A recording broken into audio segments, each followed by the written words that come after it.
हम हमेशा सुनते आए थे कि मिल्की वे और एंड्रोमीदा एक दिन जरूर टकराएंगी, लेकिन नया डेटा कहता है शायद ये टक्कर कभी हो ही नहीं। जो घटना पक्का मानी जा रही थी वो अब सिर्फ 50 से 50 रह गई है।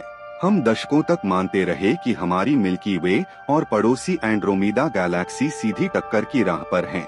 कहा जाता था कि लगभग 5 अरब साल बाद दोनों गैलेक्सियां एक दूसरे से टकराकर पूरी तरह बदल जाएंगी। उस टक्कर में करोड़ों नए सितारों का जन्म होता, तारे ऐसे बिखरते जैसे किसी विशाल बिलियर्ड टेबल पर गेंदें उछल रही हों, और हमारा सूरज भी शायद अपनी कक्षा से फेंककर किसी नई कक्षा में पहुंच जाता। लेकिन अब नई रिसर्च ने पूरा खेल पलट दिया है। नासा के हब्बल स्पेस टेलीस्कोप और ESA के गाइया मिशन से मिले सबसे ताज़ा और सबसे सटीक डेटा पर वैज्ञानिकों ने लगभग 1 लाख कंप्यूटर सिमुलेशन चलाए, और नतीजे पुराने अनुमान से बिल्कुल अलग निकले। अब तस्वीर ये है कि मिल्की वे और एंड्रोमीदा के टकराने की संभावना सिर्फ 50 से 50 रह गई है।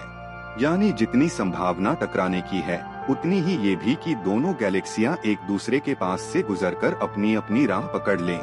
मतलब वो विशाल गैलेक्सी क्रैश, वो कॉस्मिक आतिशबाजी शायद कभी हो ही न पाए।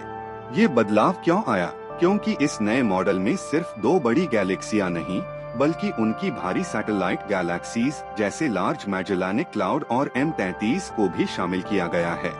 ये छोटे दिखने वाले लेकिन बड़े गुरुत्वाकर्षण वाले साथी गैलेक्सियां बड़ी गैलेक्सियों की चाल ढाल पूरी तरह बिगाड़ देती हैं। इसी ग्रेविटेशनल खींचतान ने पुराना सीधा 2 गैलेक्सी और एक टक्कर वाला सिंपल मॉडल बेकार कर दिया। यहाँ तक कि लार्ज मैजेलानिक क्लाउड का खिंचाव मिल्की वे को एंड्रोमीदा से दूर भी ले जा सकता है।